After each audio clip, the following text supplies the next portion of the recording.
As raízes de Portugal e do povo português mergulham na noite dos tempos e podem ser traçadas desde a primeira presença do homem na faixa ocidental da Península Ibérica. Daí podemos agarrar nessas origens e levá-las, através dos tempos, às serranias onde os lusitanos mostraram ao Império Romano que aqui habitava um povo que amava profundamente o seu torrão e tinha um sentimento imenso de independência e de liberdade. Esse sentimento imenso de independência e de liberdade que depois vamos ver retratado no enfrentamento com Roma e com os bárbaros. Vamos ver retratado no enfrentamento com os mouros e na reconquista cristã. E vamos vê-lo talhando a golpes de montante entre o Minho e o Douro, um condado que foi um tampão da reconquista cristã da Península e que na tarde de 24 de junho de 1128 ganhou em todo o esplendor uma autonomia que na alma do seu povo nunca mais perdeu. Vamos, pois, desde as origens até essa batalha lendária de São Mamede, acompanhar toda a evolução que nos leva ao Reino de Portugal.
Calcula-se que durante centenas de milhares de anos a península foi habitada por pequenos grupos nómadas que seguiam a evolução estacional dos animais que caçavam e dos vegetais que colhiam e de que se alimentavam. Durante um longo período de hominização e de evolução técnica e cultural, estes grupos foram talhando, traçando vários caminhos dentro da península. Podemos dizer que, de uma forma geral, escolhiam para viver os vales dos grandes rios, as zonas onde lhes era mais fácil encontrar água e onde os animais mais facilmente iam beber e onde as plantas mais facilmente cresciam. De uma forma geral, pode-se dizer que, na época chamada do Paleolítico Inferior, 1 milhão a 100 mil anos antes de Cristo, em que o domínio do chamado Homo antecessor, o homem da pedra lascada, que fazia os seus utensílios em grandes blocos de pedra depois com o Homo de Heidelberg, que construiu o machado de pedra, o machado de mão. O homem teve um princípio de evolução que o levou até ao período do Paleolítico Médio. Este período que vai até 40.000 a.C. é dominado pelo homem de Neandertal. E o homem de Neandertal já consegue fabricar utensílios a pedra em ponta e é o primeiro que se dedica a uma certa cultura funerária. No Paleolítico Superior, com o Homo sapiens, já muito parecido connosco, praticamente igual, a evolução dá-se no sentido de se começarem a verificar as primeiras manifestações artísticas, as primeiras pinturas rupestres e um incremento da cultura funerária. Quando se entra no Epipaleolítico, que vai até cerca de 5.000 a.C., o homem começa a diminuir os seus utensílios naquilo que se chama o microlitismo. Começa a tentar polir a pedra e, embora habitando nas grutas, há a ideia de que ele talvez se tenha começado a juntar nos diferentes grupos de homens. Em Portugal, é nesta altura que o homem vai quase ao estuário do Tejo e em Muge se encontram os grandes concheiros, que são talvez os restos da sua dieta de moluscos com que ele complementava a sua alimentação. O homem entrava assim no período do Neolítico. O período do Neolítico, o período da pedra polida. Este período em que o homem se começa a sedentarizar, a domesticar os animais, a tomar o controle do cultivo dos cereais, sobretudo do trigo e do centeio, e que leva a que a sociedade se comece a formar em núcleos muito reduzidos, mas que se baseavam numa necessidade comum de segurança e bem-estar. Aqui na Península assistiu-se ao aparecimento do arco neolítico, da flecha de ponta de osso, de ponta de pedra, de ponta de corno. Esse arqueiro do Neolítico era um caçador por excelência, mas começava também a ser um agricultor e um pastor. Não tinha uma vida completamente nómada nem completamente sedentária. E, no entanto, começou a ser visitado pela primeira vez por povos mais civilizados, que já estavam noutro patamar do conhecimento. Povos que vinham do Mediterrâneo Oriental e que estavam em contacto com o Próximo Oriente, onde o Neolítico tinha terminado há cerca de 3.000 anos. Esses povos vinham aqui à Península à procura de metais, fundamentalmente o cobre a sul do Tejo e o estanho a norte do Tejo. E pela sua influência, originaram que o último período do Neolítico tivesse aqui uma extensão mais brilhante sob o ponto de vista civilizacional, que se chama o período da indústria dos metais. Este período da indústria dos metais divide-se em duas grandes áreas. A área do Calcolítico e a área da cultura do vaso campaniforme. esse período do Calcolítico, que aqui podemos considerar muito bem representado no cromlech dos Almendres, é um período de construções funerárias monumentais, menires, dólmenes, mas também um período em que se começa a trabalhar o cobre aqui na Península. É um período que faz o transbordo para a parte mais brilhante do final do Neolítico, neste período da indústria dos metais, que é o período do vaso campaniforme, a cultura do vaso campaniforme.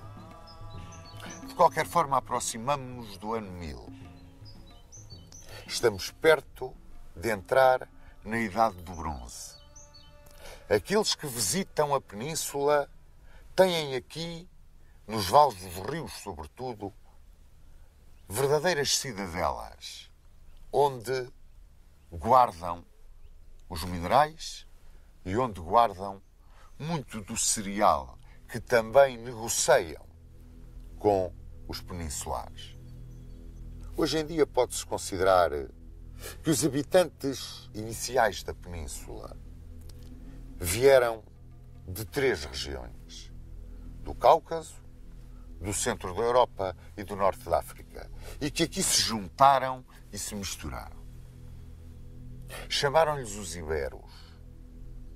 Pensa-se que por a grande parte deles ter vindo dessa região do Cáucaso chamada Ibéria, aqui estiveram durante a Idade do Bronze, até que por volta de 800 a.C., nesses 800 a.C., em que os indo-europeus, a quem chamavam os celtas, passaram as 2 brechas pirenaicas e entraram na Península, com a entrada da Idade do Ferro na Península, os celtas é que trouxeram a Idade do Ferro para a Península.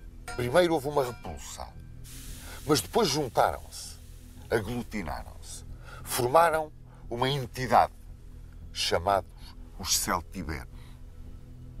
Essa entidade celtibérica que entra na Idade do Ferro é aquela que está mais arraigada às origens do povo português.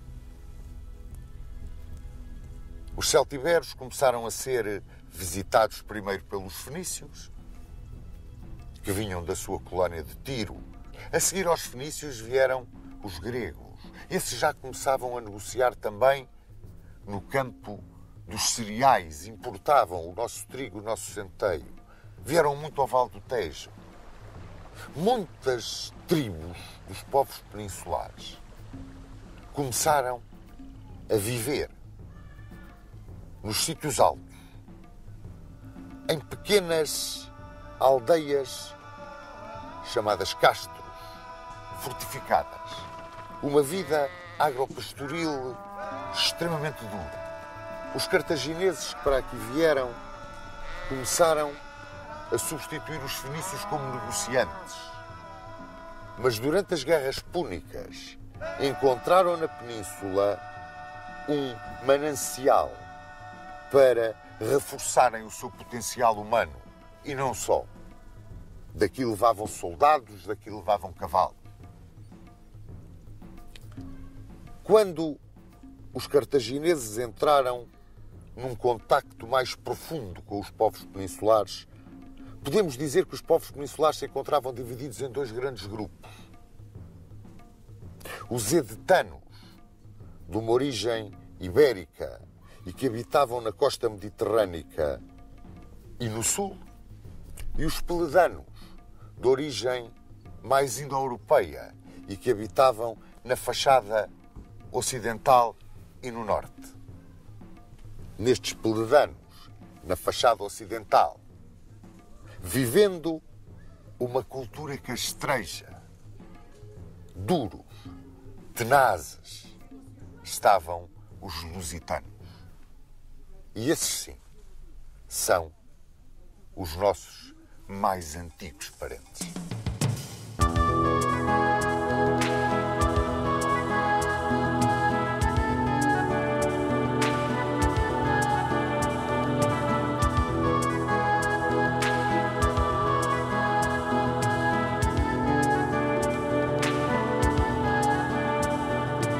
Considerados pelos romanos como um ramo dos celtibérios, os lusitanos são hoje vistos mais como celtas ibrizados. Viviam naquilo que é hoje o território de Portugal, com uma fronteira sul que estava bem definida ao longo da linha do Tejo, ao ocidente do Oceano Atlântico, a oriente estendia-se o seu território até aos contrafortes da Serra de Gredos, mas para norte a fronteira não estava muito bem definida. Há quem a marque ao longo da linha do Douro, há quem a leve quase até ao Cantábrico. Neste território, os lusitanos viviam divididos em 30 tribos e foram os mais avessos à entrada do domínio romano na Península Ibérica. Eram um povo de pastores, mas também um povo de guerreiros. O seu sentimento de independência era extremamente forte. Estes lusitanos eram extremamente frugais, praticamente não comiam carne e pouco vinho bebiam. Bebiam sim uma espécie de cerveja.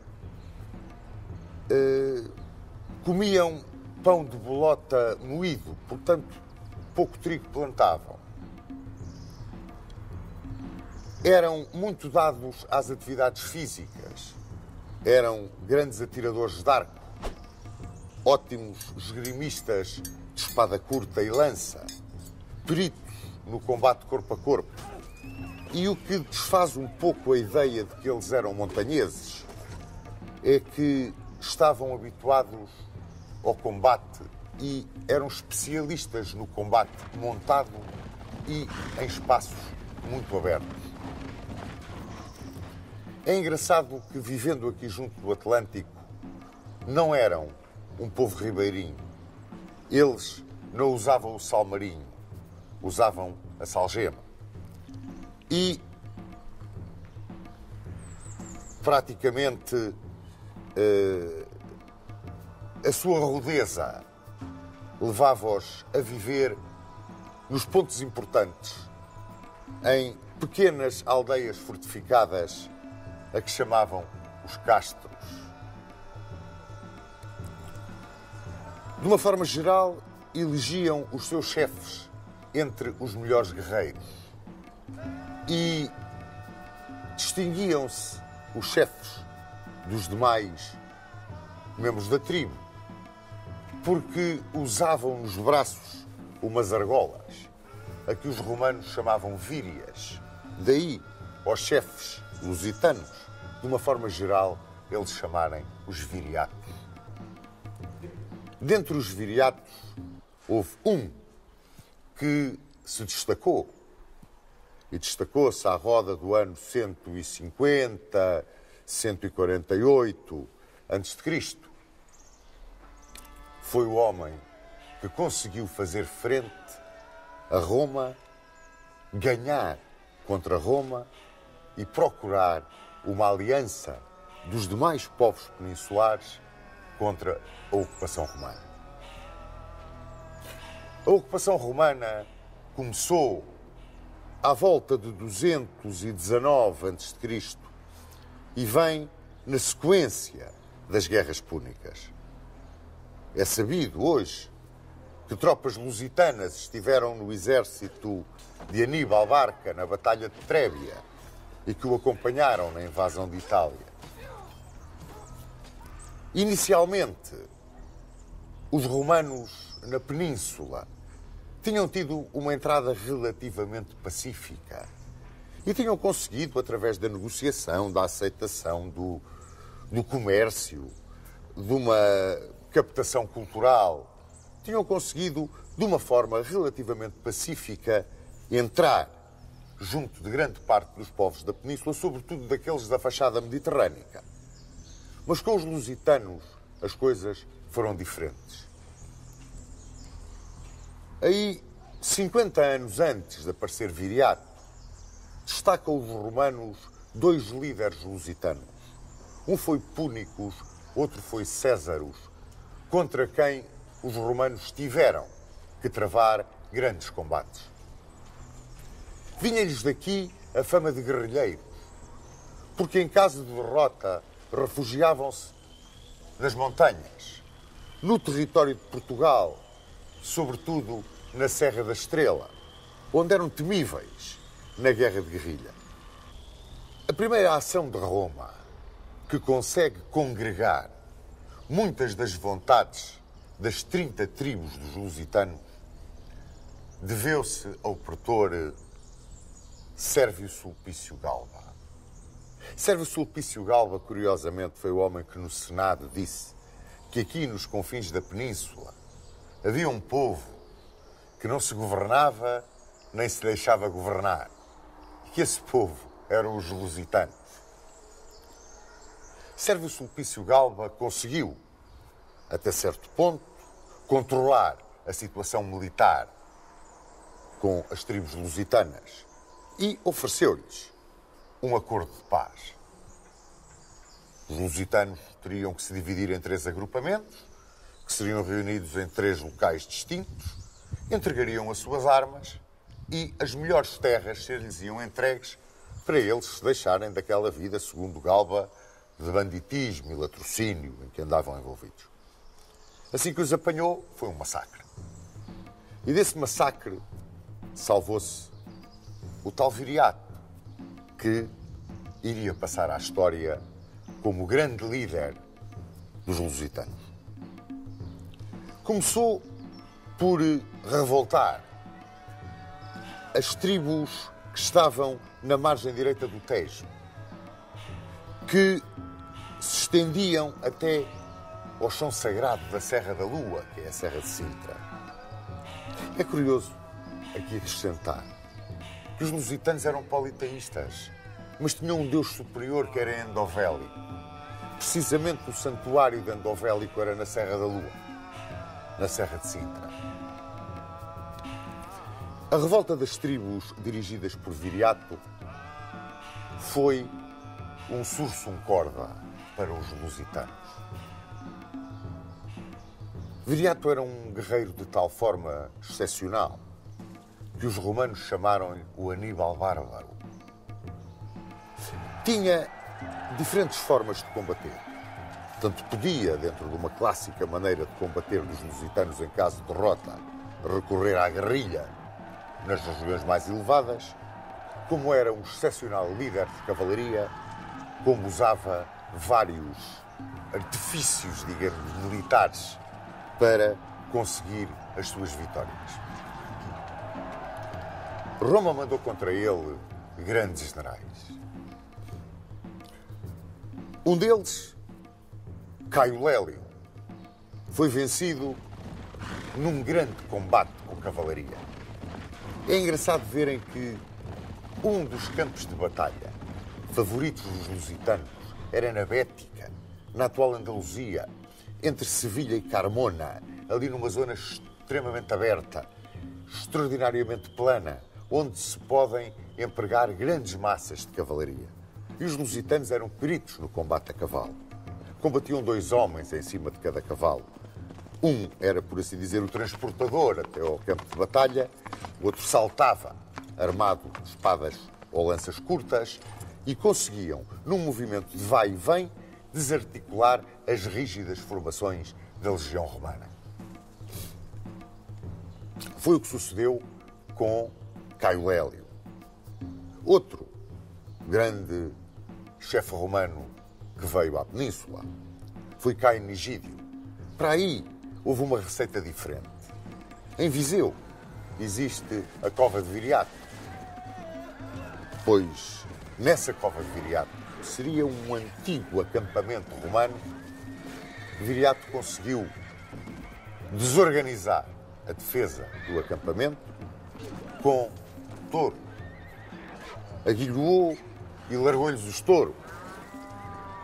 Como talvez o grande general que Roma mandou contra Viriato, que foi Quinto Fábio Mácio Emiliano, irmão de Cipião, foi vencido na Serra da Estrela numa tremenda emboscada montada por Viriato. Fez-se perseguido, os romanos, perseguindo, entraram num daqueles desfiladeiros e os lusitanos fizeram rolar as pedras pelas vertentes dos desfiladeiros e destroçaram as tropas de Emiliano.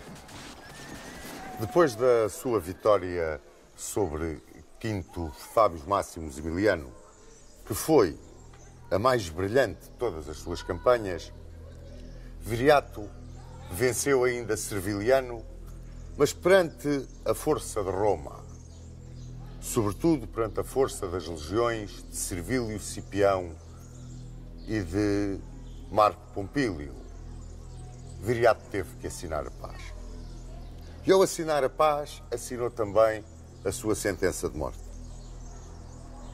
Os romanos compraram 3 dos amigos de Viriato, Audax, Ditalco e Minúcio, que foram os homens que o assassinaram enquanto dormia. Os funerais de Viriato foram extraordinários. Os próprios romanos os descreveram. Incineraram Viriato. Os lusitanos incineravam os seus mortos, numa tradição celta. E a Lusitânia caiu praticamente em poder de Roma. Décimo Júnior Bruto entrou pela Lusitânia e chegou até ao rio Lima. A lenda de que ele teria atravessado o Lima, porque o Lima era a barreira para o além de onde ninguém voltava.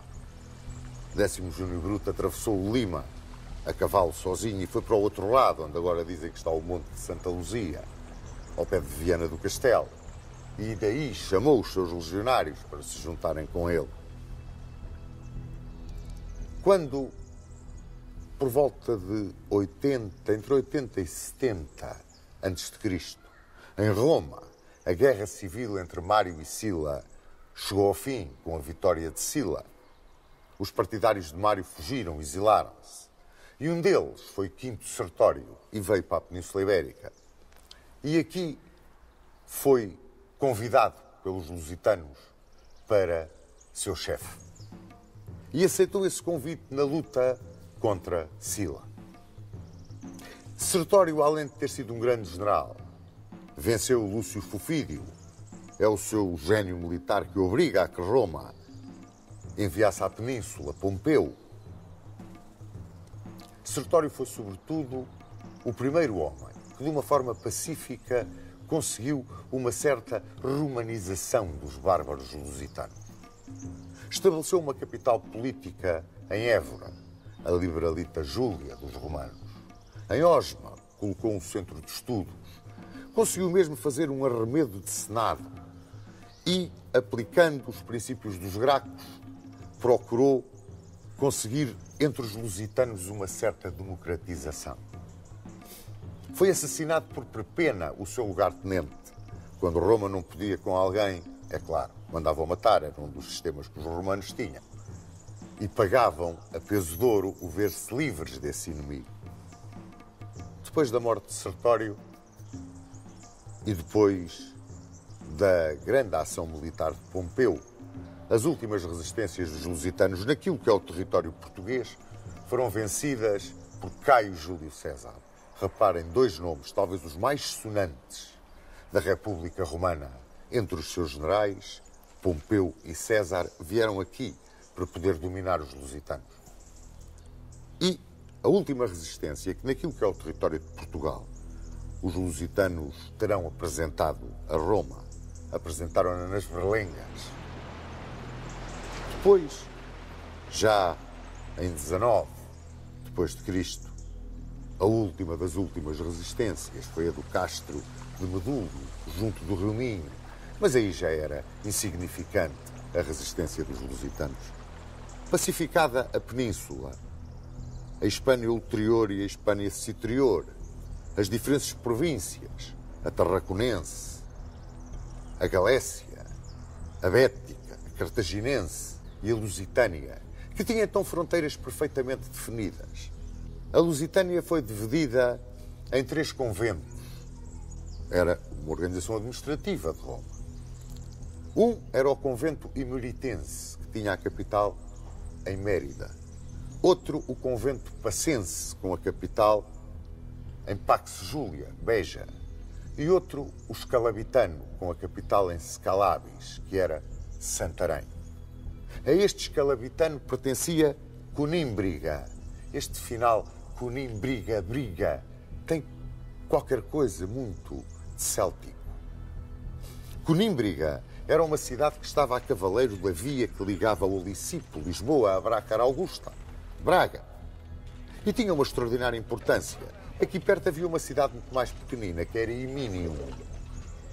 É curioso que hoje Conímbriga está em Condeixa, onde ela era, mas Coimbra é Iminium, porque com o correr do tempo, num sítio elevado, com boas condições de defesa, com o rio mesmo ao lado, um porto, Coimbra ganhou em importância aquilo que Conímbriga perdeu.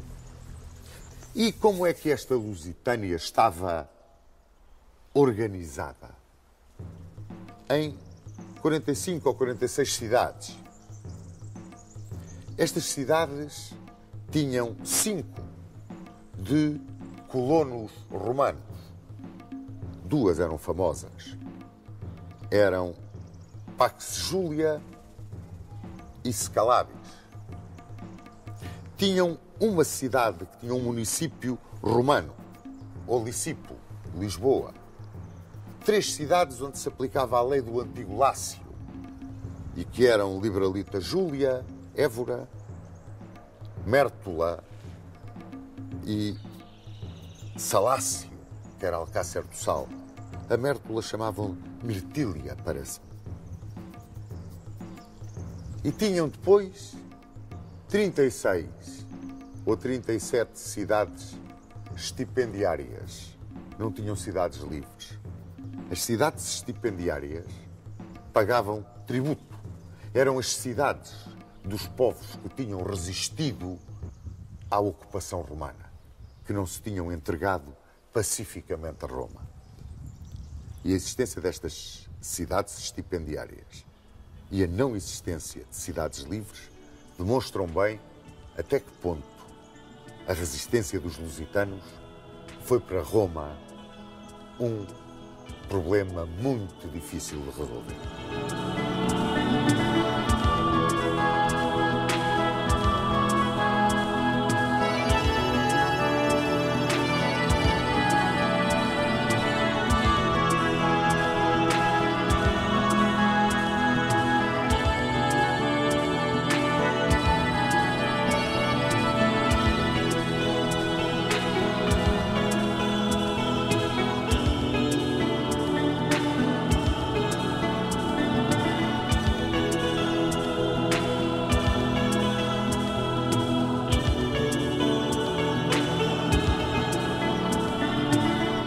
Com a vitória de Roma, a península foi pacificada, latinizou-se e começou a viver a sua vida como uma província imperial. Assim, acompanhou esse mesmo império na sua glória, na sua tragédia, nas suas vitórias, nas suas derrotas. Assistiu à sua partição entre Império Romano do Oriente e Império Romano do Ocidente. Viu como o cristianismo iluminava Roma, mas ao mesmo tempo lhe destruía, por assim dizer, a sua força de trabalho, a sua economia no combate que fez à escravatura. E também assistiu à corrupção, ao luxo desmedido, às ambições políticas, aos jogos, aos assassinatos, a tudo aquilo que conduziu, afinal de contas, ao diluir, ao enfraquecer e, por fim, à queda do próprio Império. Em 410, os bárbaros de além Reno e além Danúbio tinham a sua coroa de glória na entrada de Alarico, em Roma, pela Porta Salária, perto das termas de Caracalla, e o saque da grande capital imperial. Depois foi uma enxurrada de povos que entraram em todas as províncias do Império. E aqui em 411, na Península Ibérica, entraram os alanos, os vândalos e os suevos. De todos eles, só os suevos conseguiram estabelecer alguma estrutura semelhante a um Estado. Estabeleceram um reino que tinha como capital Braga e que abarcava grande parte da Galiza e descia um pouco até sul do Rio Douro, entrando na velha Lusitânia. E consideram muitos historiadores que esta descida além Douro foi um dos primórdios da nacionalidade portuguesa. No entanto, guerreavam-se estes bárbaros entre si. Deixaram a península completamente arrasada. Sobreviveu, no entanto, a instituição religiosa. A Igreja sobreviveu com a sua força extraordinária. Ela que tinha toda a Hispânia romana povoada de paróquias, sobreviveu ao impacto dos bárbaros. E tão forte era a sua estrutura, tão forte era a comunicação que tinha com as populações hispano-romanas, que pela sua maior cultura, por outro grau de civilização, assimilaram os próprios suevos. E os suevos latinizaram-se, em certa medida, e cristianizaram-se. E ganhava a Igreja uma força imensa. Em 416, por causa dessas guerras entre os bárbaros, Honório, imperador de Roma, encarregou Ataúlfo, o sucessor de Alarico, de vir reconquistar a península na condição de federado ou aliado. Ataúlfo entrou na península. Rapidamente os visigodos venceram os alanos e os vândalos. E cerca de 554, Atanagildo estabeleceu a sua capital em Toledo. Em 585, venceram os suevos definitivamente. Foi Leovigildo quem venceu os suevos e procurou uma certa identidade para o nascente reino visigótico e quis basear essa identidade no fator religioso. Simplesmente, o cristianismo dos visigodos era ariano e encontrou uma resistência, uma oposição tenaz por parte do catolicismo que vigorava entre os hispano-romanos e mesmo os suevos que tinham sido assimilados. Foi o filho de Leovigildo, Recaredo, quem conseguiu fazer essa identificação através do vetor religioso, ao converter ao catolicismo ele próprio, rei, e os visigodos. E a partir daqui começaram a contar com o completo apoio da Igreja. Igreja que tinha a força que vos disse e que transmitia essa força às paróquias através de reuniões de bispos, que eram chamados os concílios, que eram umas verdadeiras assembleias legislativas. Dali saíam todas as normas de caráter religioso e de caráter político que eram transmitidas às populações. Em 633, depois do quarto concílio de Toledo, a nobreza palatina começou a ter assento nesses concílios e, portanto, alargava-se a participação ao escalão, digamos, mais alto da sociedade visigótica. E este escalão mais alto da sociedade visigótica, juntamente com o clero, começaram a constituir nestas assembleias aquilo que nós podemos considerar quase que os primórdios das cortes. Estes primórdios das cortes faziam a aplicação, digamos, de dois códigos. Os códigos que regiam a população que então habitava a península. Um código estava dirigido aos hispano-romanos. Era o Código de Alarico II. Outro código estava dirigido aos visigodos. Era o Código de Eurico. Leovigildo conseguiu que a parte judicial deste código se unisse, aplicando a todos os vassalos as mesmas normas jurídicas, os mesmos juízes. Mas é com Recesvinto, já no século VII, que se cria um código único para todos os habitantes da península, fossem eles hispano-romanos ou visigodos. Esse código foi o Liber Judiciorum, a que nós, que o tivemos durante muito tempo como nosso código, chamámos o Fuero Justo. Viviam os visigodos inicialmente uma monarquia de tipo profundamente germânico e de caráter eletivo. O rei era eleito pelos chefes dos clãs aristocráticos.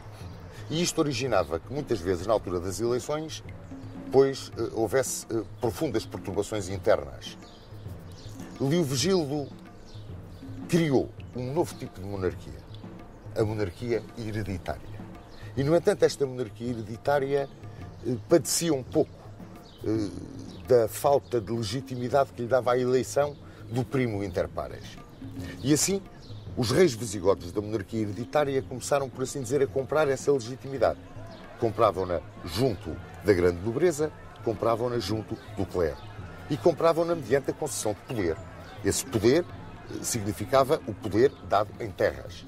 E então, a realeza visigoda começou a diluir esse poder, era um poder que estava atomizado entre os grandes terratenentes, fossem eles da nobreza visigoda e até hispano-romana, que era uma nobreza terratenente e tipicamente militar, porque só os nobres é que podiam usar armas, o clero, que também tinha uma certa pendente militar na sua organização, o senhor das terras, fator de estabilidade, e o grande poder reconhecido por todos, incluído depois pelo povo, na sua maioria hispano-romano, já que os visigodos eram muito poucos e viviam em clãs familiares, e que não tinha direito nenhum. Estão a ver, portanto, aqui a aparecer as três classes que constituíram depois a sociedade medieval: o clero, a nobreza e o povo. Ora bem, este clero e esta nobreza, os seus grandes vultos, constituíam uma espécie de conselho assessor da decisão régia. E esse conselho assessor da decisão régia era chamado a aula régia. E têm aqui outro dos elementos da herança visigótica aos povos que depois se lhe seguiram na ocupação e na história peninsular. Esta aula régia era a antecessora real das cortes.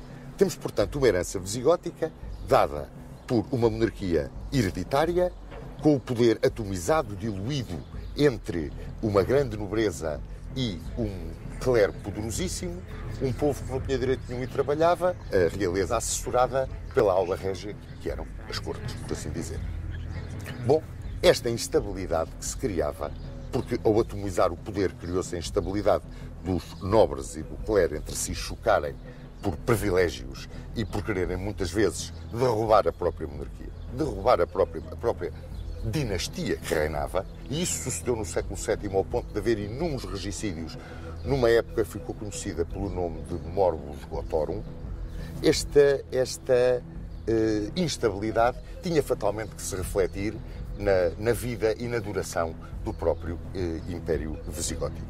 Escolhemos para falar do Império Visigótico precisamente aqui, a Capela de São Frutuoso de Montélio, porque é uma das poucas relíquias que restam em território português da presença dos visigodos. Essa presença que foi apagada quando, sucedendo a Vamba, subiu ao trono Witiza. E das lutas precisamente que se travavam entre muitas vezes o rei e a nobreza, e entre a nobreza entre si, e neste caso foi entre o rei e a nobreza, que aqui tinha como, digamos, quase representante a nobre família de Rodrigo e o próprio clero, dividido, tentando também ganhar cada vez mais força e mais prestígio. Foi neste verdadeiro cadinho, nesta convulsão que sucedeu com a subida de Witiza ao trono, que radica a invasão do Império Visigótico vinda dos seus vizinhos do norte da África.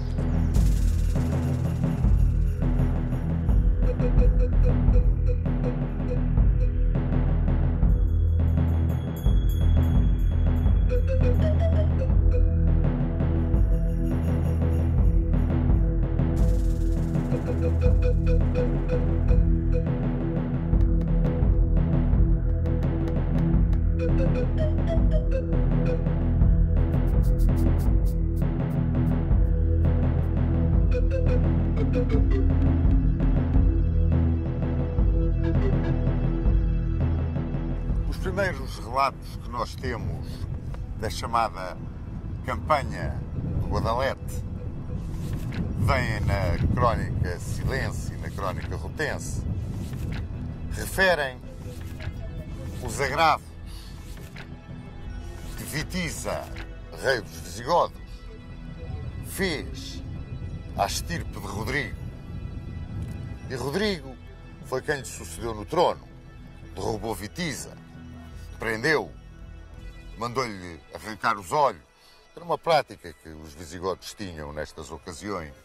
Perseguiu os filhos, a nobreza sua amiga, ao ponto dos filhos de Witiza e os nobres que se opunham a Rodrigo pedirem o apoio dos muçulmanos do outro lado do estreito. Governava aí a cidade de Ceuta o conde Julião. E o conde Julião também tinha grandes razões de queixa de Rodrigo, que tinha violado uma filha e não tinha querido casar com ela.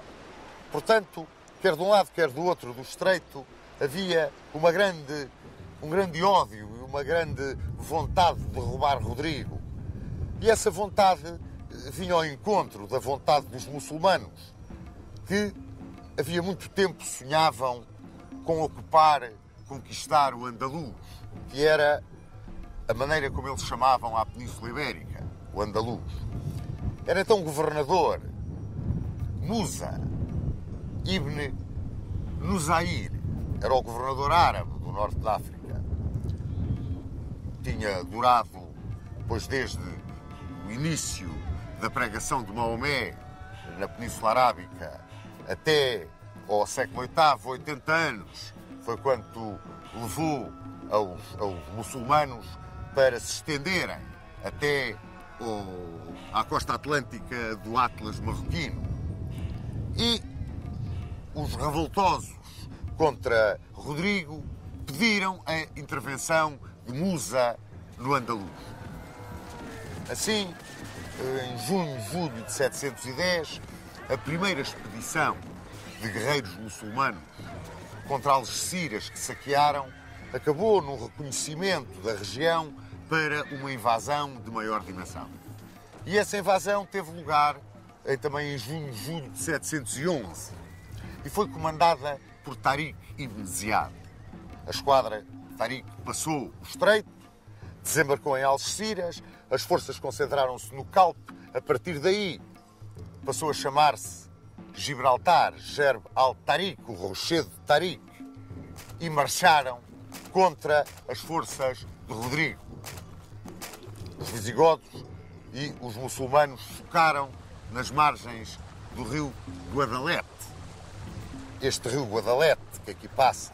E nem a crónica silense nem a crónica rotense dão com certeza histórica o local da batalha.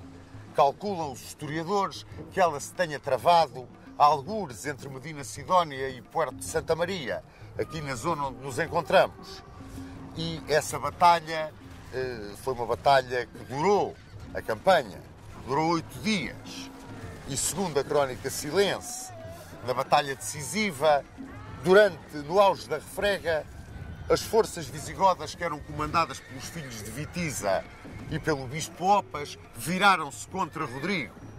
Portanto, foi uma ação conjunta dos muçulmanos, de Tariq e dos próprios visigodos revoltados contra Rodrigo, que levaram à derrota visigoda na Batalha de Guadalete.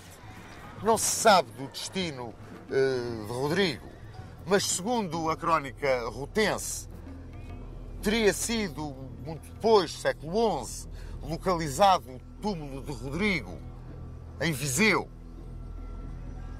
Ora, depois da Batalha de Guadalete, a ocupação da península, a ocupação do Andaluz, pelos muçulmanos foi muito rápida.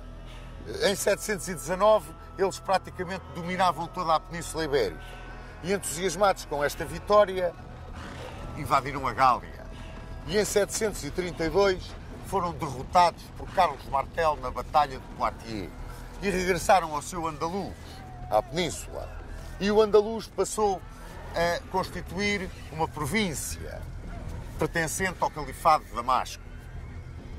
Ora, quando as lutas internas do Califado de Damasco atingiram o auge, o derrubo da dinastia Omeia, subiu ao poder a dinastia dos Abássidas e a capital mudou de Damasco para Bagdá, na península, o último dos Omeias, Abdur-Rahman I, pois proclamou o Emirato Independente do Andaluz. Com o andar do tempo, em 929, Abdur-Rahman III declarou o Califado de Córdoba, califado glorioso, um dos mais gloriosos do mundo islâmico em toda a sua história. E este califado durou até que as dissensões internas o cindiram nos reinos de taifas. Ora bem, logo a seguir à derrota de Poitiers, segundo uns, ainda um pouco antes da derrota de Poitiers, segundo outros, existia nessa parte do andaluz que não estava sujeita à força da islamização. A islamização, aqui como um pequeno detalhe, a islamização foi geralmente pacífica, porque para aqueles que aceitavam o domínio muçulmano, os muçulmanos eram muito brandos, respeitavam-lhes a religião, as instituições, as tradições, e portanto essa islamização não foi violenta.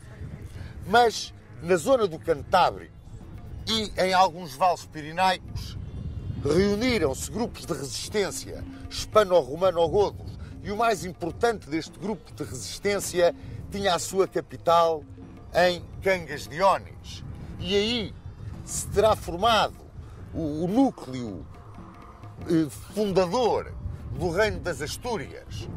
E o primeiro rei desse Reino das Astúrias foi Pelágio. Ora, também segundo a crónica rutense e a crónica silense, aí entre 718 e 740, eles não dão bem uma data certa, os muçulmanos de Abdulaziz terão atacado essa resistência de Pelágio. Travou-se, então, uma das batalhas lendárias da história da Península. Foi a Batalha de Covadonga, que terminou com uma grande vitória de Pelágio, e dizem por intervenção divina, uma vez que os hispanogodos estavam numa escarpa de uma montanha, metidos nessa escarpa, e os muçulmanos, atacando de baixo para cima, lançavam os seus projéteis, e os projéteis iam cair em cima dos muçulmanos. Este milagre era o milagre da força da gravidade. Mas a verdade é que os muçulmanos de Abdulaziz foram derrotados em Covadonga. E essa batalha de Covadonga é aquela que inicia a reconquista cristã da Península.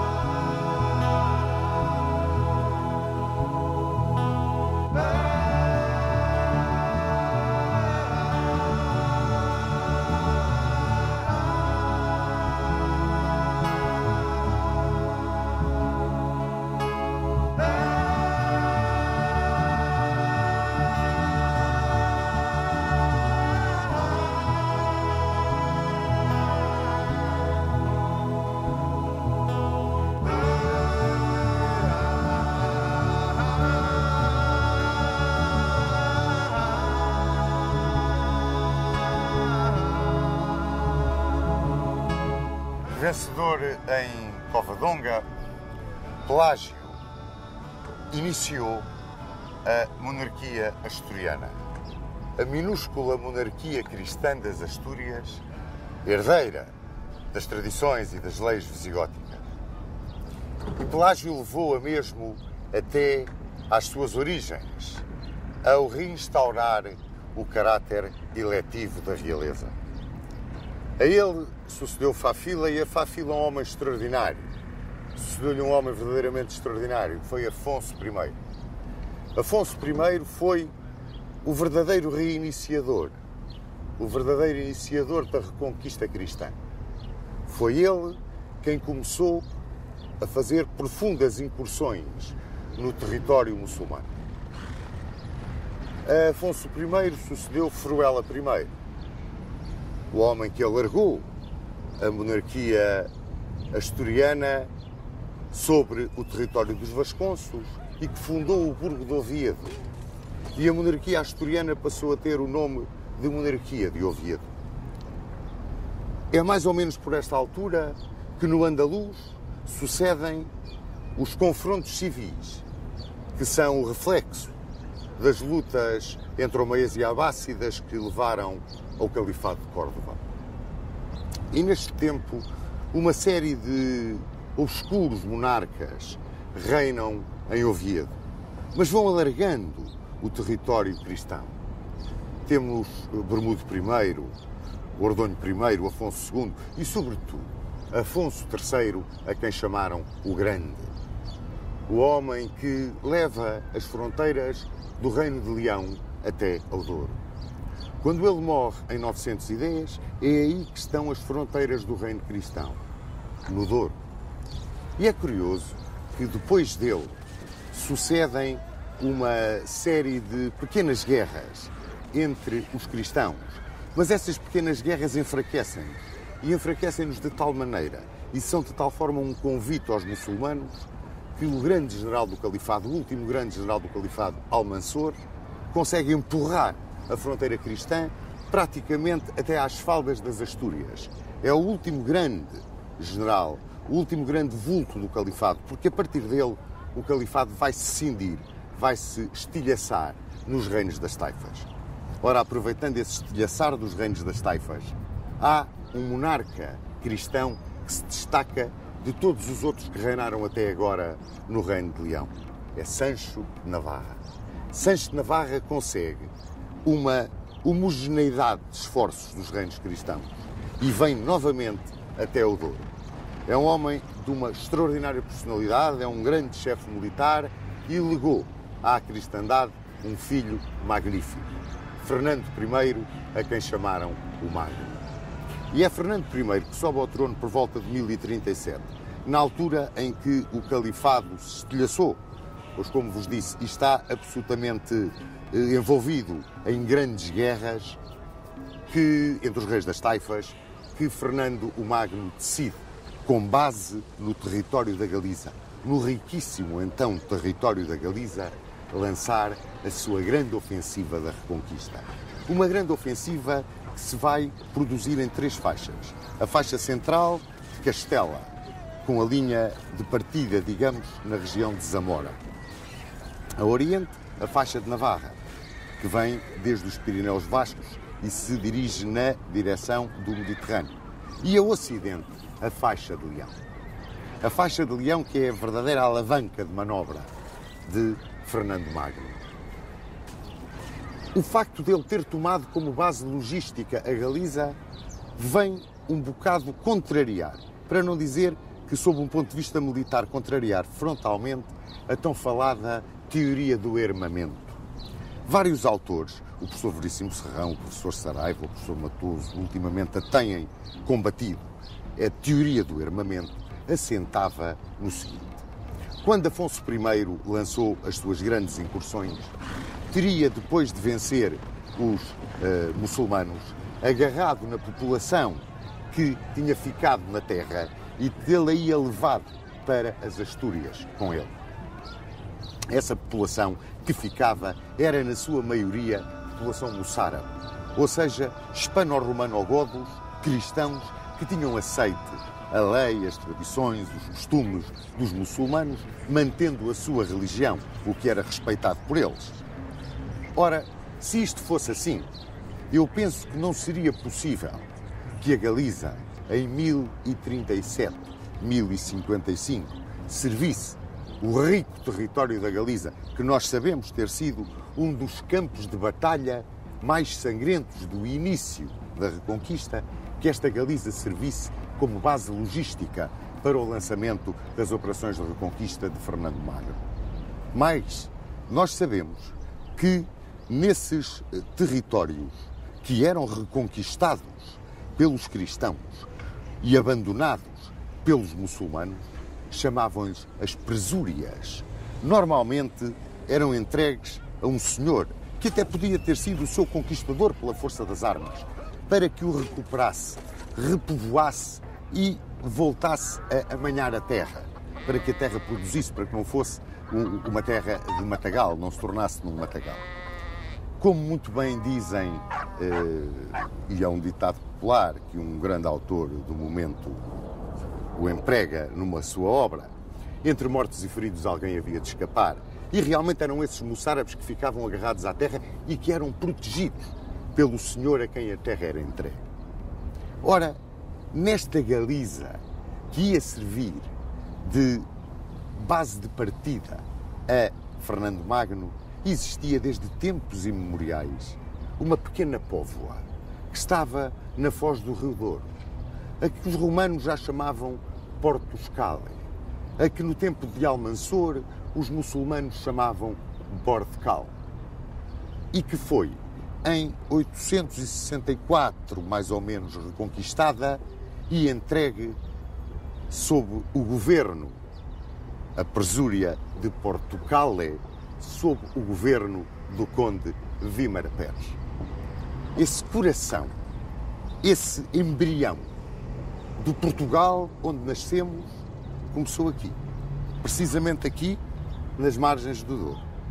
E é comemorado lá em cima, ao pé da Sé, pela estátua a Vímara Pérez. Não quer dizer que Vímara Pérez tivesse encontrado esta zona armada, certamente não a encontrou. Apoiou e defendeu aqueles que aqui ficaram. E eu estou absolutamente convencido que aqueles que aqui ficaram eram precisamente a população hispano-romano-goda que recebia de braços abertos a reconquista cristã. Vímara Pérez fundou uma grande família. Uma família que teve, tempos depois, na Condessa Mumadona Dias, um dos seus esteios fundamentais. A Condessa Mumadona Dias, por volta de 959, fundou em Guimarães o Castelo de São Mamed e o Mosteiro de São Mamed, que estavam ligados por uma estrada, que é hoje uma das ruas de Guimarães, do velho Guimarães histórico. Aqui, diz-se, nasceu Portugal. Mas nasceu dessa terra vimaranense, desta terra do Porto, a terra do Porto. É curioso, a terra que se estendia desde o Rio Minho até um pouco além do Vale do Douro. A terra Portucalis, a terra do Porto de que foi professor Vímara Pérez e que em 1055, 1056 era o limite da base logística de Fernando Magno. Lançou-se Fernando Magno, partindo de Zamora, na faixa central, à conquista da linha do Mondego. Queria puxar para sul a fronteira da cristandade.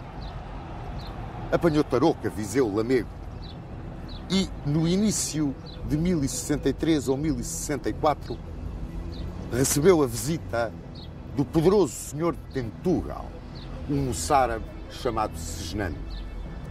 Esse poderoso senhor de Tentugal vinha convidá-lo a conquistar Coimbra. Essa terra que já tinha sido dominada pelos cristãos, conquistada e perdida naquele vai e vem das operações da Reconquista, que eu tanto assemelho às ondas do mar a bater na praia. Pois este conde Segenano, este moçárabe, um homem inteligentíssimo, tinha sido vizir, ministro, no divã do rei da taifa de Sevilha. Este homem convenceu Fernando Magno a conquistar a chave da linha do Mondego, Coimbra. Esse emínio dos romanos, que se tinha tornado na chave da linha do Mondego, substituindo a Conímbriga, a Condeixa, onde nós estivemos há pouco tempo, que, por ser um porto, dominando a circulação fluvial no Mondego, tinha assumido uma característica estratégica extraordinariamente importante. Dizem que Coimbra caiu em poder dos cristãos no dia 25 de julho de 1064 e que imediatamente, Fernando Magno formou com ela uma terra, a zona de Coimbra do Mondego até ao Douro, terra essa que deu ao governo do conde Segenando, a terra de Coimbra. Como vos disse, a norte do Mondego e até ao Minho era a terra do Porto, onde na zona de Guimarães A família de Momadona evoluiu. Momadona, quando fundou o castelo e o mosteiro, já era viúva do conde Hermenegildo Gonçalves. E a família de Momadona evoluiu para se tornar na família Mendes, uma família de grandes tradições na história do condado portucalense e apoiantes confessos de Dom Afonso Henriques. Pois bem, eles eram também muito ligados à coroa de Leão, tinham um grande poder político, sucediam-se hereditariamente na chefia do condado e eram quase independentes. Há também autores que consideram esta âncora de Portugal como uma das razões da independência, do espírito de independência dos portucalenses. Com a terra do Porto, que estava então entregue a Múnio Hermiges, e a terra de Coimbra, entregue ao conde Segisnando, Fernando Magno formou a terra portucalense. Corria o ano de 1064 e estavam lançadas as raízes do nosso querido Portugal.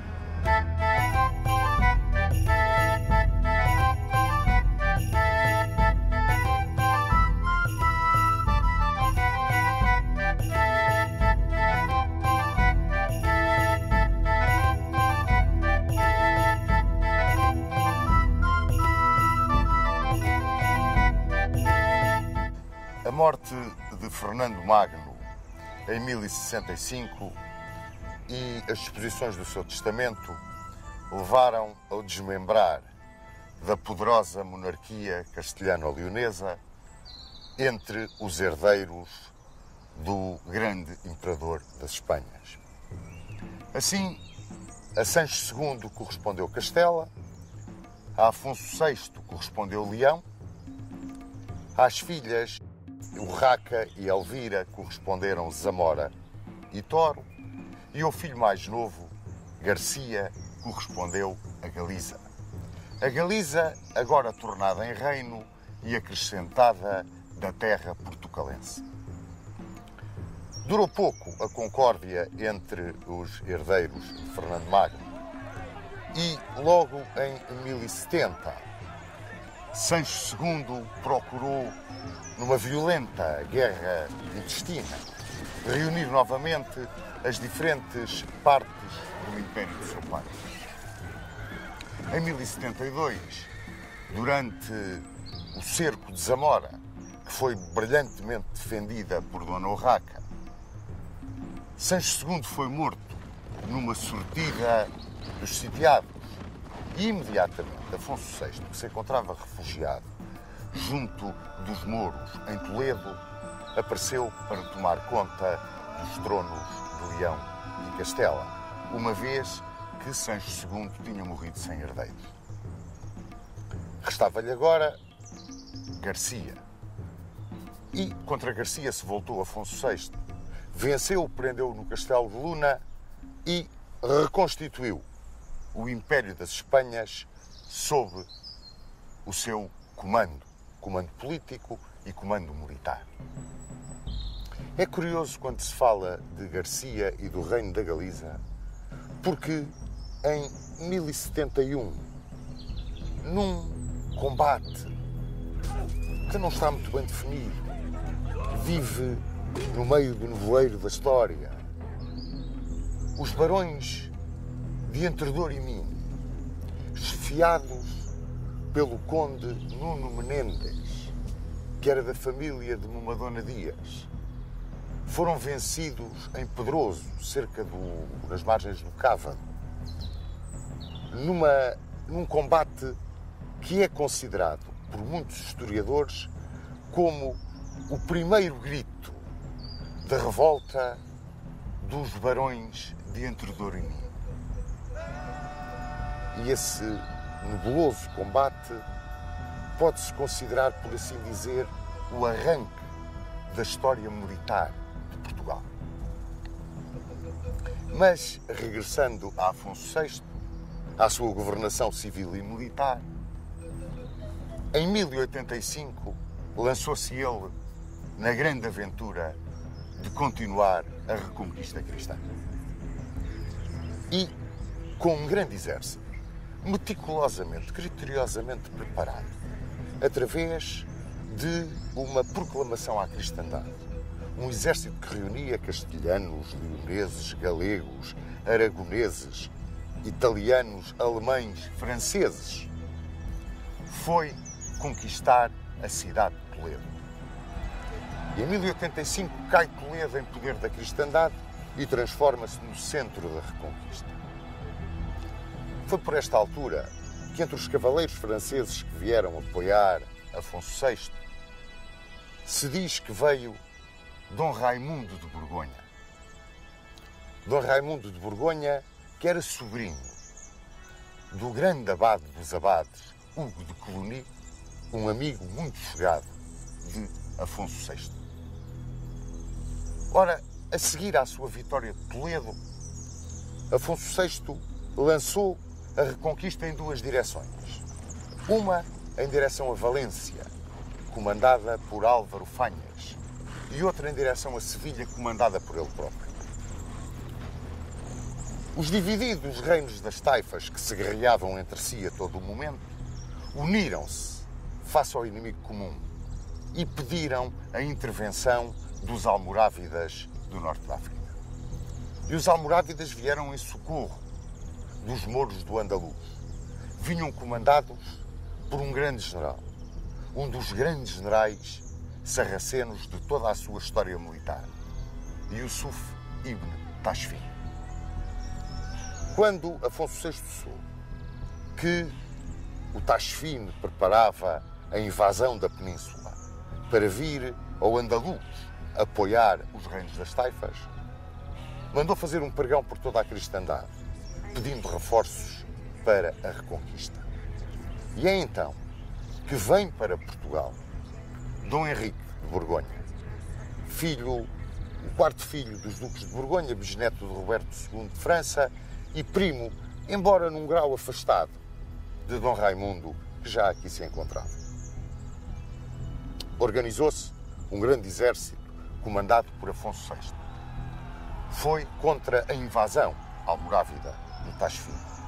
Mas em 25 de outubro de 1086, nos campos de Zalaca, cerca de Badajoz, o exército cristão foi completamente trucidado.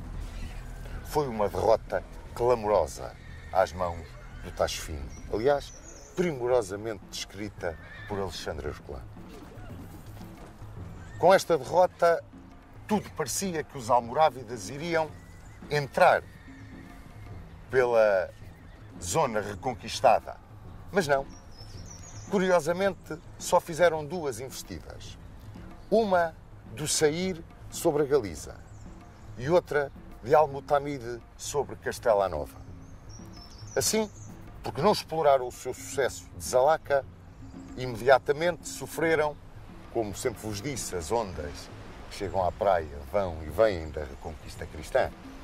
Imediatamente, em 1087, já estava novamente Afonso VI a caminho da Reconquista e cercava Badajoz. Por esta altura, começa-se a falar na corte de Afonso VI destes dois cavaleiros borgonhões, Dom Raimundo e Dom Henrique. As descrições que existem deles são curiosas. A um Dom Raimundo político, cortesão, fraquíssimo militar, era uma nulidade para comandar tropas, opunha-se um Dom Henrique, que era um homem de grande iniciativa, valente como um leão, um homem capaz de levar atrás de si a hoste real, se tal fosse necessário, mas um grande ambicioso e um homem com muito poucos escrúpulos.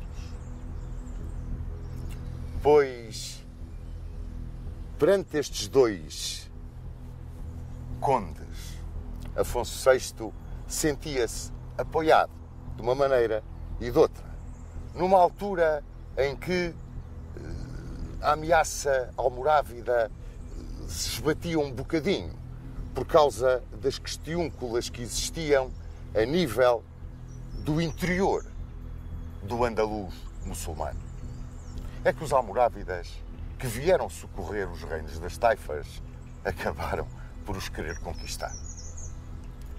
E, sobretudo na nossa faixa ocidental, na zona do Garbe, eles lançaram-se contra as três províncias que o constituíam. O Alfogar, que é o Algarve atual, o Alcácer, que é o Alentejo, e Belata, que é parte da Extremadura e parte do Ribatejo, e estabeleceram como linha de fronteira com a cristandade a linha do Tejo, com as praças de Santarém, Lisboa, Alcácer, Sintra, Almada, Palmela. Eles ali estavam defendendo toda a zona conquistada pelo Sair, porque foi o grande motor desta conquista almorávida, e o território cristão. Por esta altura, por intervenção de Dona Constança, rainha de Leão e Castela, que era parente dos dois condes, Dom Raimundo de Borgonha casou com Dona Urraca, que era a filha legítima de Afonso VI e Dona Constança. Uma vez que o coração de Afonso VI estava preso ao filho que tinha da linda Moura Zaida, que era filha do rei de Sevilha e para quem Afonso VI queria deixar o seu império. Este jovem infante Dom Sancho. Mas para compensar Dona Urraca, resolveu Afonso VI refazer o reino da Galiza. Foi por volta de 1091 que morreu o conde Segenano de Coimbra, que tinha estado com Afonso VI na Batalha de Zalaca. E, imediatamente, Afonso VI refez as terras que constituíam a parte a sul do Minho do seu império. Criou um condado em Coimbra, que deu a Martim Muniz, um condado em Aroca, que deu a Múnio Beniegas, e um condado no Porto, que deu a Dom Henrique de Borgonha. Com estas três terras ou condados, junto com a Galiza, formava o reino da Galiza, destinado a compensar, de algum modo, Dona Urraca pelo seu sonho de fazer do infante Dom Sancho o seu sucessor, imperador das Espanhas. Mas mais, quis alargar a fronteira para sul até à linha do Tejo, que era o seu sonho. O sonho de Afonso VI, o sonho estratégico, era estabelecer na linha do Tejo a fronteira sul da Galiza. A Galiza estendia-se do Cantábrico ao Mondego, isto desde 1074. Aproveitando então as discórdias e as lutas que existiam no Garbe, entre os almorávidas e os mouros daquela região, e que enfraquecia profundamente a defesa dos sarracenos, Afonso VI resolveu lançar um grande fossado que empurrasse definitivamente a sua fronteira para a linha do Tejo. E, atacando de surpresa para sul, pôs cerca a Santarém. Rendeu-se Santarém, com Santarém renderam-se Lisboa e Sintra, depois Almada, e estabeleceu Afonso VI a linha do Tejo como fronteira sul do reino da Galiza. Criou ali um condado, o condado de Santarém, e entregou-o a um dos seus homens de grande confiança, um dos grandes senhores de Entre Douro e Minho, Soeiro Mendes da Maia. Formavam-se então, com as terras ou condados de Porto, Coimbra, Aroca e Santarém, mais aquilo que é hoje a Galiza e os condados que lá existiam, um reino que iria ser a compensação, como vos disse, do império de Afonso VI para Sancho. E, portanto, este reino destinado a Dona Urraca. E ele entregou, como um vice-reino, quase independente, o governo deste território. do Cantábrico até ao Tejo, a Dom Raimundo de Borgonha. Bom, mas voltou a sair. E voltou a sair e apanhou Lisboa e apanhou Sintra. E cercou Santarém. E imediatamente, para reconquistar a linha do Tejo, uma poderosa hoste comandada por Dom Raimundo de Borgonha, onde ia um troço de tropas do Condado do Porto, comandadas por Dom Henrique, que então tinha casado com a filha bastarda de Afonso VI e da Muniones, Ximena Núñez, ou Muniones, que se chamava Dona Teresa ou Dona Tareja. Com essa força veio Dom Raimundo de Borgonha para repor a fronteira na linha do Tejo. Por questões de caráter tático, o sair levantou o cerco de Santarém, na altura em que as tropas cristãs entraram pela zona do Garbo dentro e vieram acampar sob os muros de Lisboa. Mas o sair regressou a Lisboa. E a derrota de Dom Raimundo foi total. A sua inépcia como comandante foi completa. E destacou-se, a cobrir a retirada daquele desastre, Dom Henrique de Borgonha. Dom Henrique destacou-se nesse comando e protegeu a retirada dos cristãos para lá da linha do Mondego. Foi uma ação definitiva para a ideia que Afonso VI já tinha daquilo com que podia contar por parte de Dom Raimundo. Ou seja, nada. E então resolveu dividir o que tinha planeado para Dona Urraca em 2 condados. O condado da Galiza, além Minho, seria governado por Dom Raimundo. O condado portucalense, Aquém Minho, seria governado por Dom Henrique e Dona Teresa. Tinham o senhorio militar, administrativo, judicial, por vínculo feudal, hereditário, desse território, que se estendia do Rio Minho até ao Tejo. Nascia, portanto, como um tampão militar na faixa ocidental do Império de Afonso VI, o Condado Portucalense. E estávamos nós em 1096, 1097. Bom, nesta altura acontecem várias situações que vão precipitar muitos acontecimentos. Uma das situações, talvez a mais, aquela que mais feriu Afonso VI, foi a morte do infante Dom Sancho na Batalha de Úcledes. Com a morte do infante Dom Sancho na Batalha de Úcledes, Afonso VI levou uma tremenda machadada no seu ânimo. Já velho, foi o fim, praticamente, da sua vida. Outra foi que, na sua ambição, o Conde Dom Henrique, como se intitulava a si próprio, o Conde Dom Henrique, lançou-se com tropas que lhe foram entregues pelo sogro na expulsão dos mouros da zona de Ciudad Real e perde a Batalha de Malagón.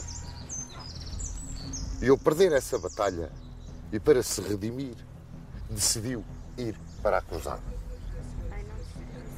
Será que ele terá ido para uma cruzada? Há quem diga que sim, há quem diga que não. Há quem diga que ele foi com o bispo de Coimbra a Roma para conseguir que se restaurasse a sede de Braga com Dom Paio Mendes, poder da Igreja era tanto que a restauração da sede de Braga podia ser uma alavanca para a autonomia do Condado portucalense. E que aí, se esta é realmente a verdade histórica, estaria apoiado por Dom Raimundo. Porque Dom Raimundo queria disputar a sucessão, apoiado pela Igreja e apoiado por muitos barões castelhanos e galegos, a sucessão de Afonso VI. E precisava de força para que não subisse ao trono por morte de Afonso VI, o infante Dom Sancho, mas ele, Dom Raimundo. E, inclusivamente, dizem que levou o arcebispo de Toledo a apoiar a pretensão para a restauração da sede de Braga e mais, a troco do apoio militar portucalense, daria a Dom Henrique, ou Toledo, ou a Galiza. Mas, como vos disse, a morte do infante Dom Sancho na Batalha de Úqueles veio alterar completamente este jogo estratégico. E para piorar ainda mais as coisas, morre também Dom Raimundo de Borgonha. E fica Dom Henrique, por assim dizer, como a primeira espada, a primeira cabeça com prestígio militar para manter a unidade imperial.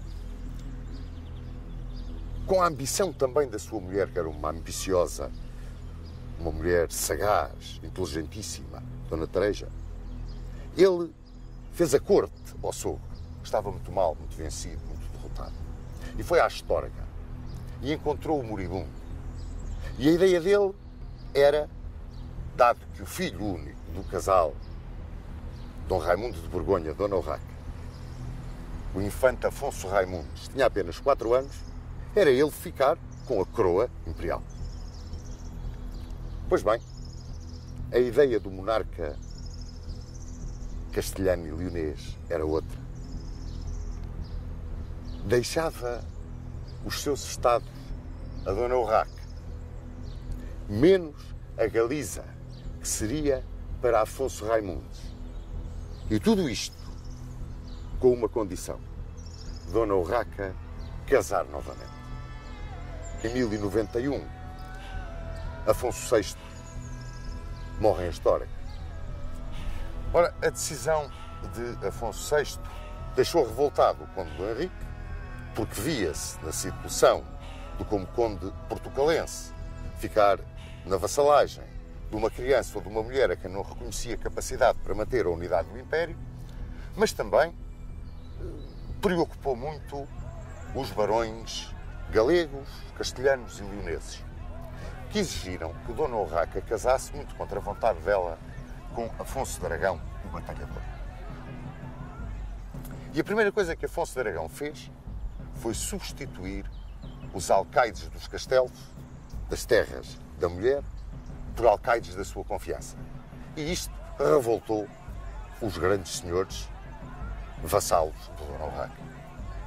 E entre eles, um poderoso, rico homem galego, Pedro Froilás de Trava, que era o aio de Dom Afonso Raimundes, e que, agarrando no pendão da revolta, saiu a exigir os estados de Afonso VI para o pequenino infante. A Igreja apoiava também o movimento dos senhores da Galiza, de Leão e de Castela. Igreja que era, por assim dizer, liderada por Diogo Gelmires, o arcebispo de Compostela. E apoiava porque Dona Urraca tinha pedido o divórcio de Dom Afonso de Aragão. Dom Henrique, nas suas terras, aproveitou o dissídio entre os parentes de quem era vassalo e procurou alargar o seu condado. E fê-lo, ora apoiando Dona Urraca, ora apoiando Afonso de Aragão, metendo-se em todas as pelejas, metendo-se em todas as questões, e lá ia vivendo naquele turbilhão em que se estava a tornar o antigo Império de Afonso VI. É curioso que os almorávidas não aproveitaram imediatamente este dissídio, mas pouco depois vieram à linha do Tejo novamente e, apesar da heroica resistência de Soeiro Mendes, reconquistaram Santarém. E a linha do Tejo passou a constituir não uma fronteira dominada pelos cristãos, mas uma fronteira dominada pelos almorávidas. E, portanto, uma base de partida para um avanço até ao Mondego. Nestas lutas entre Dona Urraca e Afonso de Aragão, Afonso de Aragão foi cercar Astorga e Dona Urraca, com o apoio de Dom Henrique e de Dona Teresa, cercou Penafiel. E caiu Penafiel. E Dona Teresa convenceu o marido a pedir a Dona Urraca a partilha do Império, uma vez que não queria de forma nenhuma que os barões portucalenses chamassem rainha à irmã. Dona Teresa era o motor quase da vontade de Dom Henrique. E Dona Urraca, prometendo que fazia partilhas, rompendo as promessas, prometendo que dava a Dom Henrique Zamora, Toro, Salamanca, Valladolid, lá ia enganando o velho conde portucalense, que morreu sem ter recebido nada daquilo que a cunhada lhe prometera em 1112. Por direito feudal, sucedeu-lhe o seu filho, muito pequenino, filho varão, Dom Afonso Henriques, que, segundo uns autores, nasceu em Guimarães, segundo outros, nasceu em Viseu, ainda segundo outros, nasceu em Coimbra, e os anos então de nascimento também não concordam uns com os outros, 1108, 1109, 1111. A verdade é que reza a lenda que nasceu aqui, em Guimarães, e que foi aqui batizado também em Guimarães. De pequenino, Dom Afonso Henriques era doente, era fraquinho das pernas, dizem os cronistas. E o seu aio, o senhor de Ribacoa, Egas Muniz, que ele ia levado em peregrinação a Santa Maria de Carquer e que se teria dado um milagre, que ele teria voltado curado. Bom, é a lenda. A verdade histórica é que Dom Afonso Henriques cresceu um atleta agigantado, educado primorosamente por Egas Muniz, o senhor de Ribacoa. Mas enquanto pequenino, tomou conta do condado, em nome do filho, Dona Tareja, a condessa portucalense, que imediatamente, confiada que estava na força dos seus barões, no espírito que já começava a existir de unidade, de identidade, dentro das fronteiras do condado, pois Dona Tareja tomou, diz muita gente que abusivamente, o título de Infanta Rainha, que lhe competia como filha de rei com jurisdição sobre terra. Só que a jurisdição ela tinha em nome do filho. E imediatamente foi à Astorga pedir à irmã que lhe desse as terras que tinha prometido ao marido. Foi a primeira, aliás, a nas Cortes de Leão de 1115 prestar vassalagem humildemente a Dona Urraca. É claro que nesta altura rebenta uma revolta com Pedro Froilás Estrava, o arcebispo Gelmires de Compostela, que exigem definitivamente a realeza na Galiza para Dom Afonso Raimundos, em cumprimento daquilo que estava determinado no testamento de Afonso VI. São apoiados nessa revolta por Dona Tareja. E Dona Tareja recebe deles Ourense e Tui. É claro que a relação com a irmã piorou. Davam-se aqui grandes desencontros, grandes problemas de poder. Começava a aparecer uma força, não só dentro do condado portucalense, mas também dentro da Galiza, que se queria desprender da monarquia castelhana e leonesa. É mais ou menos por esta altura que os almorávidas lançam um grande ataque, partindo do Val do Tejo contra o Val do Mondego.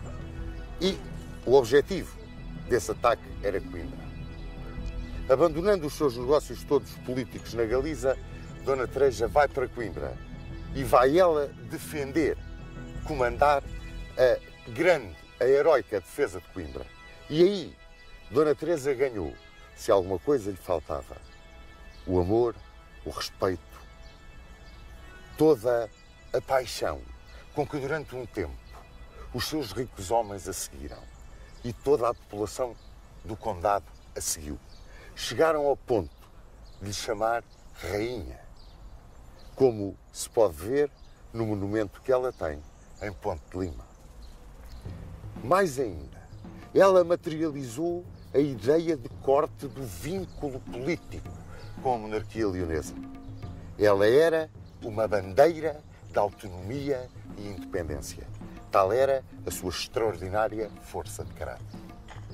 Pois bem, vencedora em Coimbra, regressando ao condado, uma bandeira que os próprios galegos quiseram aproveitar na sua luta gêmea da portuguesa pela independência de Leão, ela recebeu como ligação entre os galegos e os portucalenses o alferes mor do arcebispo Gelmires de Compostela, um moço, guerreiro, cavaleiro de grande fama, Fernão Pérez Estrada. Era esse o enviado dos galegos para vir para junto dos portucalenses como uma ligação, quase nessa conspiração que havia para cortar os vínculos com o Reino de Leão.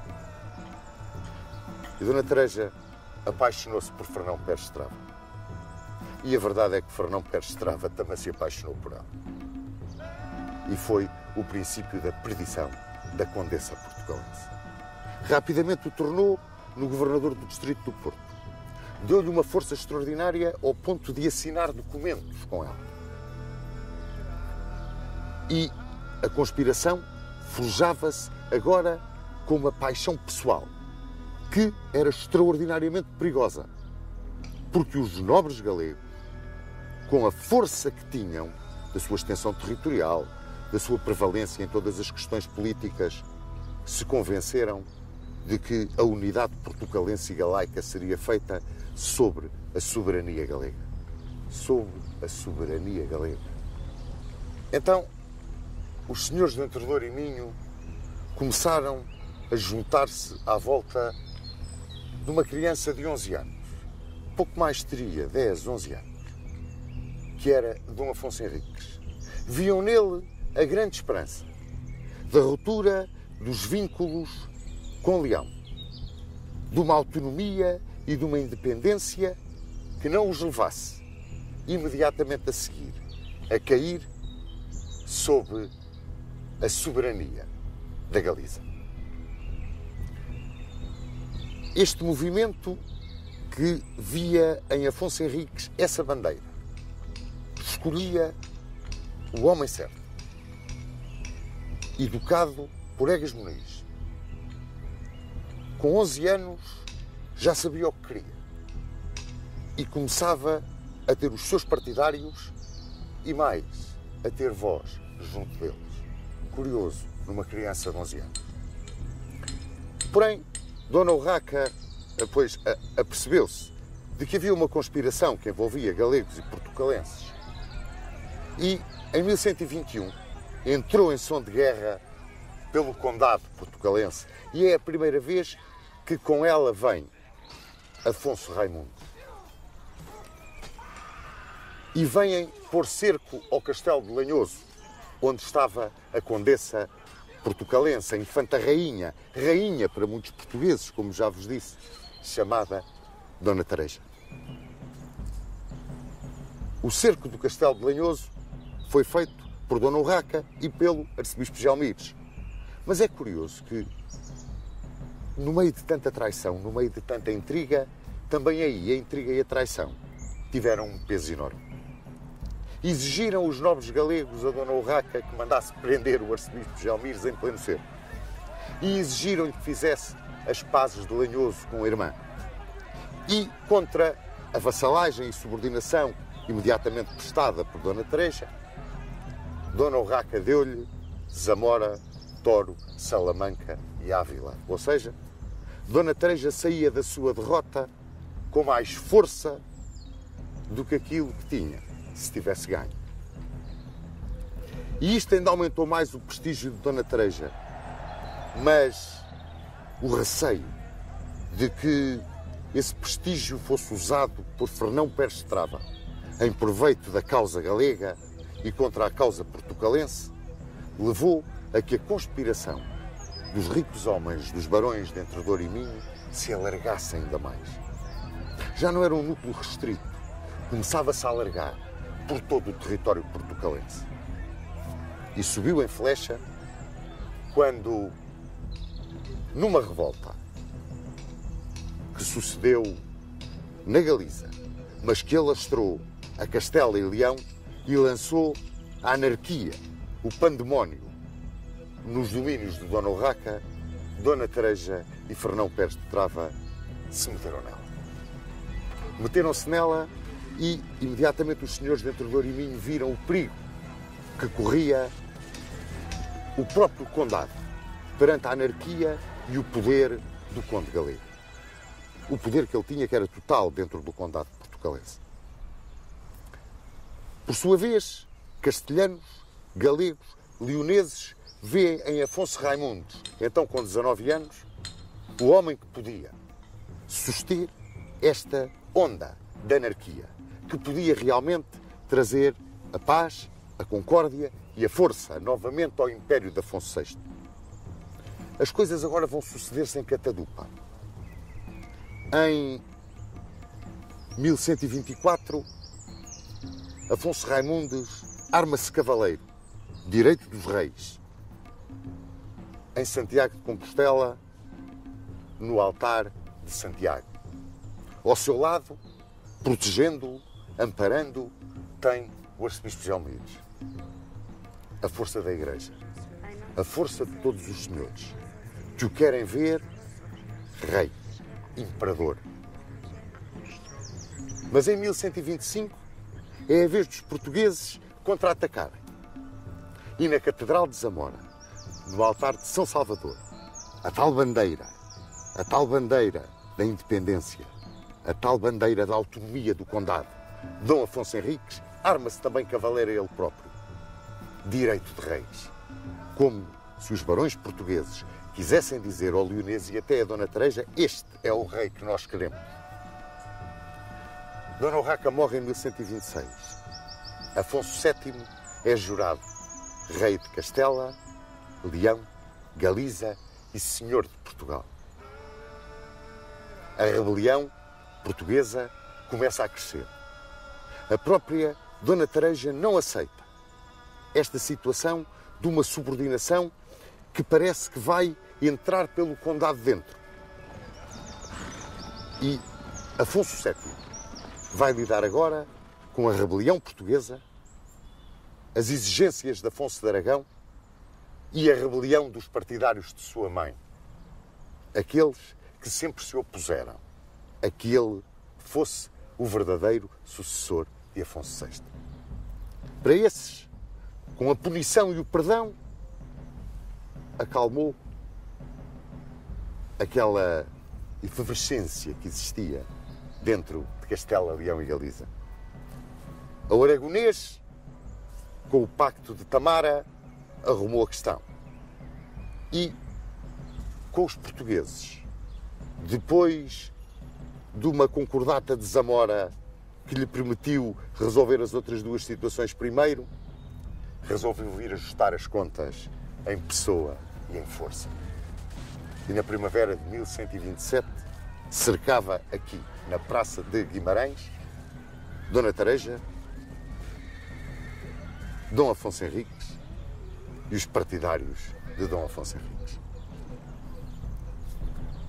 O arcebispo de Braga, Dom Paio Mendes, foi ao encontro de Afonso VII com todas as promessas de submissão e de vassalagem de Afonso Henriques. Afonso VII aceitou e ficou de reféns dessas promessas o velho aio de Afonso Henriques, Egas Muniz. Dona Teresa e Fernão Pérez Estrava também se submeteram na sua vassalagem a Afonso VII. Iam agora com Afonso Henriques, discutir a soberania dentro do condado. A revolta contra Dona Teresa era total. Tudo isto não era mais do que a influência do galego, do que todas as questões em que ela se tinha metido, levada pela ambição do galego e pela sua própria ambição e descuidando os direitos do filho. A Igreja apoiava Dom Afonso Henriques, através do arcebispo de Braga. Para já não falar em todos os senhores de Entre Douro e Minho, os Neivas, os Maias, os senhores de Ribador, os senhores de Ribacoa e, sobretudo, o povo dos vilares de Guimarães, de Braga, de Refões de Lima. Todos, como um só, apoiavam essa bandeira. Tinha chegado o momento. Dona Teresa pediu o auxílio de Afonso VII para vir fazer frente à rebelião do filho. Afonso VII não a ouviu. E ela e Fernão Pérez de Trava levantaram a hoste dos seus partidários, na maioria galegos, e vieram contra Guimarães. Reza a tradição popular que Dom Afonso Henriques saiu daqui com a sua hoste e foi-se encontrar em combate contra a mãe e os partidários da mãe no campo da Ataca, que está a 4 km, mais ou menos, aqui de Guimarães, na direção de São Trocado. E que nesse campo da Ataca, no dia 24 de junho de 1128, para uns 13 de julho de 1128, para outros, se teria iniciado a famosa Batalha de São Mamede. Uma batalha nunca muito bem descrita. Se resolveu toda ali, se começou ali e se resolveu cerca dos muros de Guimarães, mas, seja em que situação for, é uma batalha decidida não só pela clássica confrontação de cavaleiros, mas, acima de tudo, pela intervenção da pionagem de Guimarães, a quem Dom Afonso Henriques ficou agradecido até à hora da morte. É a pionagem de Guimarães que decide a grande vitória de São Mamede, o primeiro dia de Portugal, o dia em que se tornava realidade a bandeira sonhada. A bandeira Afonso Henriques, que agora dizia alto e bom som que estava em rebelião declarada contra o primo, que era livre, que era autónomo e que não lhe prestava vassalagem. Era o grito final de revolta, era o caminho para aquilo que ele fez, talhar o reino de Portugal. 2 episódios se seguem, então, à grande vitória de Afonso Henriques em São Mamede, a esse primeiro dia de Portugal, como lhe chamam, a primeira tarde portuguesa. Foi logo a seguir. Egas Muniz foi pagar a dívida que tinha com Afonso VII. E foi pagá-la porque Afonso Henriques não cumpriu a sua palavra. Foi Egas Muniz cumprir a palavra dele e a palavra do infante de Portugal. Agora chamavam-lhe príncipe dos portugueses. Havia até quem já lhe chamasse rei. E lá foi com a família, de corda ao pescoço, apresentar-se ao rei leonês. E tão raro era naquele tempo um ato desta dignidade, desta dimensão moral, que Afonso VII se comoveu e mandou em paz o velho aio do primo. O outro prende-se com Dona Teresa. Em 1130, Dona Teresa morreu num castelo da Galiza. Morreu na companhia de Fernão Pérez de Trava, que também muito a amava e que a acompanhou até ao fim. E foi sepultada junto do conde Dom Henrique, na sede de Braga. Contrariamente àquilo que diz a lenda, que o filho prendeu a mãe e a carregou de ferros e a meteu no castelo de Lanhoso, mais do que lenda, é pura invenção. A Dona Teresa, ninguém fez mal nenhum.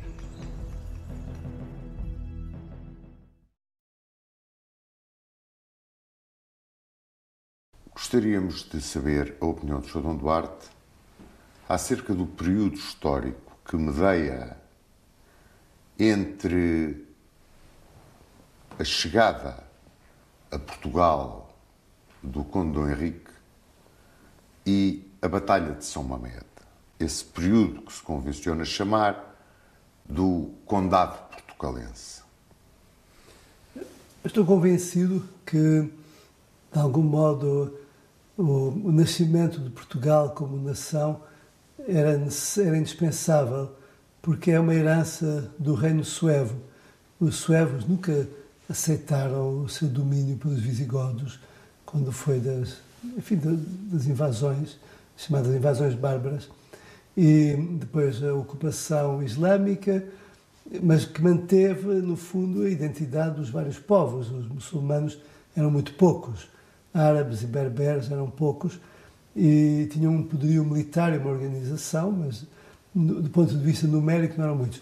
Mesmo aquela parte da população que se converteu ao Islão por uma razão de interesses, de vantagens, rapidamente voltaram ao cristianismo depois da Reconquista.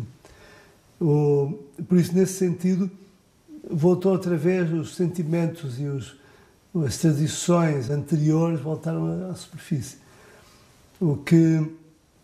Onde foi realmente uma falha histórica foi ter ficado separado Portugal da Galiza. O Sr. Duarte falou de Dom Afonso Henriques, a quem os almorávidas, sobretudo, chamavam o pérfido galego, vindo ao encontro daquilo que o Sr. Duarte acaba de dizer. E o Ibn Eric. O Ibn Eric. E Dom Afonso Henriques, figura marcante ainda antes daquilo que se convencionou chamar a data da independência de Portugal, e que pertence, portanto, ao reinado de Dom Afonso Henriques. Mas, como chefe de Estado, Dom Afonso Henriques começa a sua vida em 1128, na Batalha de São Mamede, depois da Batalha de São Mamede, como chefe de Estado. A posição crítica de Dom Afonso Henriques relativamente à mãe e a posição crítica dos senhores de Entre Douro e Minho relativamente ao domínio galego sobre Portugal, eu gostava que o Sr. Duarte nos desse a sua opinião acerca desse período que não é tão bem estudado como nós julgamos hoje em dia na nossa história. Creio que tem também a ver com os dois bispados. Santiago de Compostela e Braga sempre tiveram uma grande rivalidade. Talvez isso justifique esta rivalidade entre as duas regiões, não é? E por outro lado, não há dúvida que Dom Afonso Henriques era um burguinhão, e algumas das pessoas que o acompanhavam, etc., vinham diretamente da Borgonha. Curiosamente, eu tenho apontado em França, quando inaugurei um monumento a Dom Afonso Henriques em Versailles, pago pelos nossos imigrantes, eu disse que Dom Afonso Henriques era o modelo do imigrante de segunda geração que teve muito sucesso na vida e que, portanto, não somos só nós a emigrar para lá, também emigraram para cá. E, portanto, nesse aspecto, creio que a história tem que servir também para nos ajudar a compreender a nossa época, para estimular a nossa autoestima, para fazer ver os problemas atuais num relativismo, numa perspectiva, com uma profundidade histórica que nos ajuda a compreender a situação atual. A Batalha de São Mamede, para o Sr. Dom Duarte, o seu avoingo, primeiro rei de Portugal, porque interessa que os nossos seguidores da nossa série saibam que o Sr. Dom Duarte vem em linha direta masculina de Dom Afonso Henriques. Penso eu que é quase um caso único nas casas reais europeias. É. E eu gostava que o Sr. Dom Duarte, não que fizesse uma apologia, mas que nos desse a sua opinião muito sincera sobre essa batalha lendária, que foi a Batalha de São Mamede. O que ela significa para o descendente direto do vencedor da batalha. De facto, é considerado o começo da nacionalidade portuguesa, né?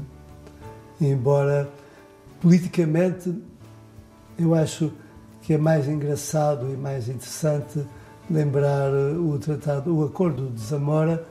Porquê?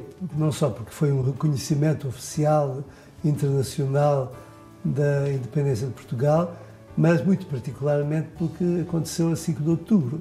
E, portanto, passaríamos a ter uma justificação para um dia feriado. É muito difícil acabar com um feriado, as pessoas não gostam, não é? Mas festejar o dia em que um grupo andou aí aos tiros em Lisboa e a Marinha bombardeou Lisboa para derrubar um regime democrático vigente em 1910, não mereceria um feriado. Não é? Enquanto que o Tratado de Zamora já merece um feriado.